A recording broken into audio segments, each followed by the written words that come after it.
சொத்து குவிப்பு தொடர்பாக அமைச்சர் ஐ பெரியசாமி குடும்பத்தினருக்கு எதிரான அமலாக்கத்துறை நடவடிக்கையை எதிர்த்து வழக்கானது தொடுக்கப்பட்டுள்ள நிலையில் இடி பதிலளிக்க ஆணையானது பிறப்பிக்கப்பட்டிருக்கிறது. அதனை நாம் அண்மை செய்தியாக பார்க்கிறோம்.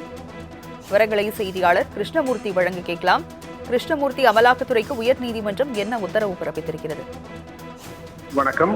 கடந்த 2006 முதல் 2011 ஆண்டுகளில் வீட்டு வசதித்துறை அமைச்சராக பதவி வகித்த போது வருமானத்திற்கு அதிகமாக 2,01,35,000 ரூபாய் அளவுக்கு சொத்துக்கள் சேர்த்ததாக லஞ்ச ஒழிப்பு போலீசார் வழக்கு பதிவு செய்தார்கள்.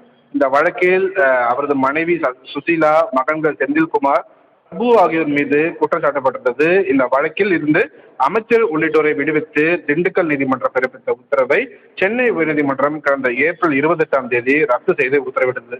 இந்த உத்தரவை எதிர்த்துதான் தற்போது இந்த மேல்முறையீடு வழக்கானது உச்சநீதிமன்றத்தில் நிலுவையில் உள்ளது.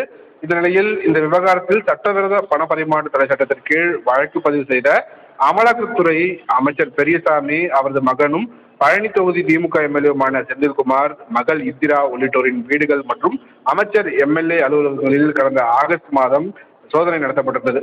இந்த சோதனையில் சொத்து ஆவணங்கள், முதலீடு விவரங்கள், செல்போன், நிறுவனத்தின் வங்கி கணக்கு விவரங்கள் போன்றவற்றை அமலாக்கத்துறையால் கைப்பற்றப்பட்டது. இதன் தொடர்ச்சியாக சொத்துக்களை முடக்கம் செய்வது தொடர்பாக விளக்கம் கேட்டு அமைச்சர் ஐ பெரியசாமி மற்றும் அவரது குடும்பத்தினருக்கு அமலாக்கத்துறை நோட்டீஸ் அனுப்பியிருந்தது. இந்த அமலாக்கத்துறை நோட்டீஸை எதிர்த்து அமலாக்கத்துறை விசாரணையை எதிர்த்தும் ஐ பெரியசாமி மற்றும் அவரது குடும்பத்தினர் சார்பில் சென்னை உயர்நீதிமன்றத்தில் மனு தாக்கல் செய்யப்பட்டது.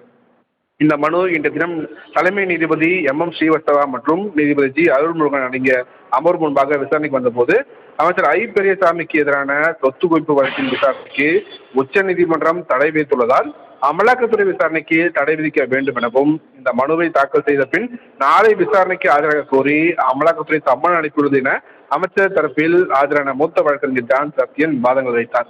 மனுவிற்கு பதிலளிக்க அவகாசம் வழங்க வேண்டும் என்று அமலாக்கத்துறை தரப்பில் ஆஜரான வழக்கறிஞர் கேட்டுக்கொண்டார்.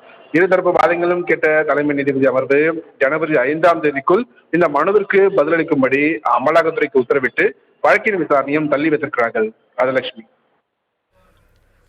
விவரங்களை வழங்கியதற்கு நன்றி கிருஷ்ணா.